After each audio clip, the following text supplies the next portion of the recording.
Hello, I am Mary Mason, President of the Friends of Old Dover.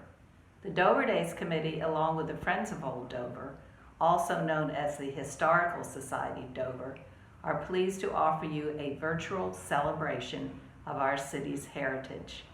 Dover Days began in 1933 by Mabel Lloyd Ridgely as a day with the storied houses and gardens of Old Dover. Through the years, the Dover Days has grown into a lively festival with parades, maypole dancing, historic reenactions, community speakers, and food and craft vendors organized by the Dover Days Committee. Due to the ongoing restrictions of the COVID pandemic, we will celebrate again this year with a series of online lectures on topics such as pre-colonial history, Victorian architecture, religion, ethnic groups, education, horticulture, and social history of Dover. We are proud of our traditions, and our focus is on preserving Dover's historic and architectural heritage for future generations. We hope you enjoy our online program. The Dover Days Committee and the Friends of Old Dover look forward to spending Dover Days with you in person the way it used to be next year. A special thank you goes to the students of the ARVED, Audio, Radio, Video Engineering Design of Caesar Rodney High School for their assistance with this program. Welcome to the Dover Days Festival. Early in the third decade of the 20th century, the president of the Dover Garden Club, Mrs. Henry Ridgely, also known as Mabel Lloyd Ridgely, conceived the idea of showcasing Dover's own beautiful gardens with inspiration from a similar program in Charleston. The Dover Flower Shows and Garden Days premiered on May 22nd and 23rd, 1930, in the Dover Armory, along with tours of private gardens throughout the city. In 1933, the Garden Club decided that the most effective way of bringing attention to Dover's fine old houses, buildings, and gardens was through the method of open house days. The festival was to be held on the first Saturday in May and included many activities. Heirlooms from founding families were to be displayed throughout different houses. There was dancing in the center of the town, and an historical pageant took place in front of Legislative Hall. This annual affair has been very effective in attracting visitors to enjoy our rich cultural heritage. The very first festival was entitled A Day with the Storied Houses and Gardens of Old Dover, 1683 to 1933.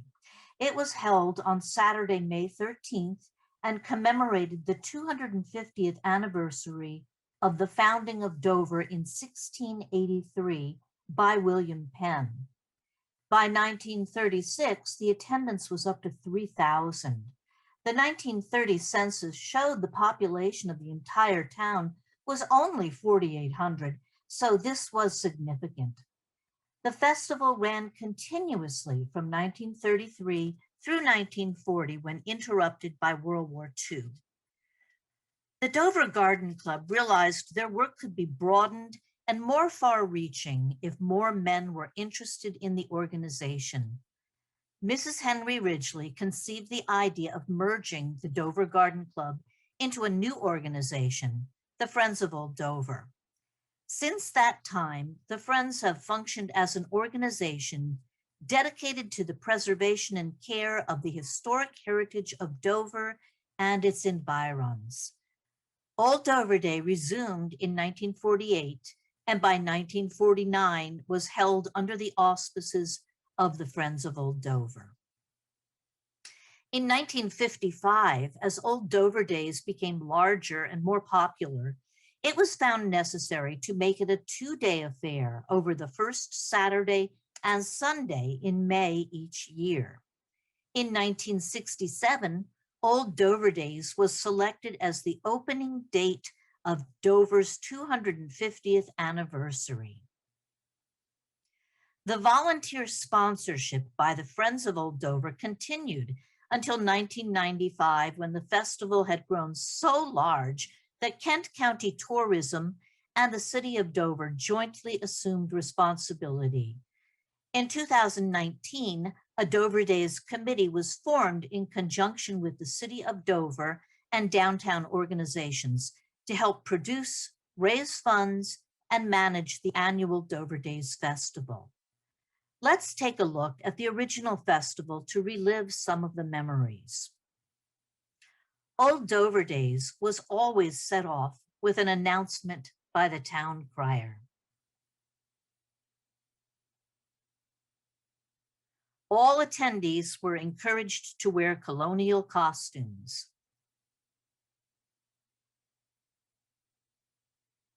Even young children.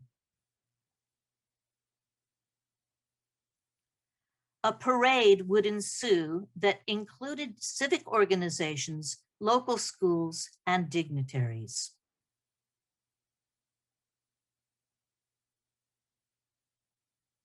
Initially, the festival acted as a fundraising activity for the Friends of Old Dover through the tours of the historic homes and spectacular gardens by means of selling tickets.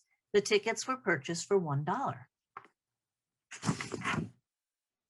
They included numerous homes throughout Kent County. Many of these homes and gardens belonged to members of the organization. Eventually, historic churches were added as a part of the tour. Included as a part of the tour were often displays of different historic collections, as well as a display of Delaware silver by several members. Much of the silver can now be seen at the Biggs Museum.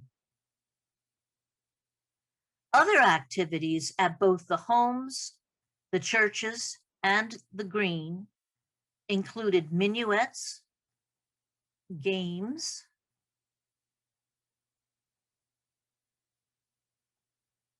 and maypole dancing. A May Queen was crowned every year, and the tradition of May baskets was in full swing. Homage was always given to the brave patriots who defended and fought for our freedom, both in the Revolutionary War as well as the Civil War. Parades, carriage rides, and military drill were all a part of the festivities, as well as celebrating Dover's heritage.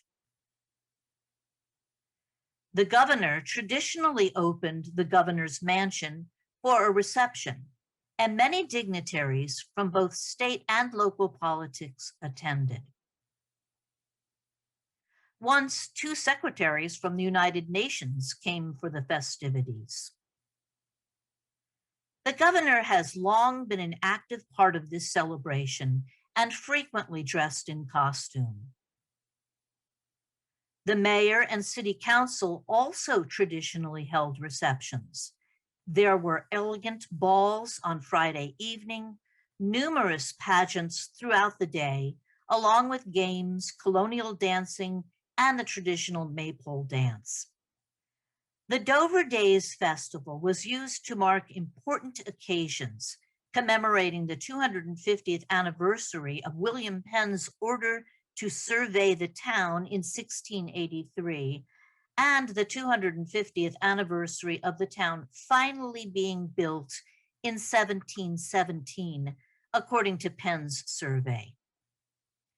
In 1965, the city of Dover used Dover Days to officially dedicate the new U.S. Post Office located on Lockerman Street. This annual celebration has grown and evolved in the nearly 9 decades since its inception. The open house tours of the fine historic homes and gardens are no longer a part of the festivities, but have been replaced by other activities appealing to the community, including an expanded number of reenactors, artisans, a pet parade, modern rides for children, and much more.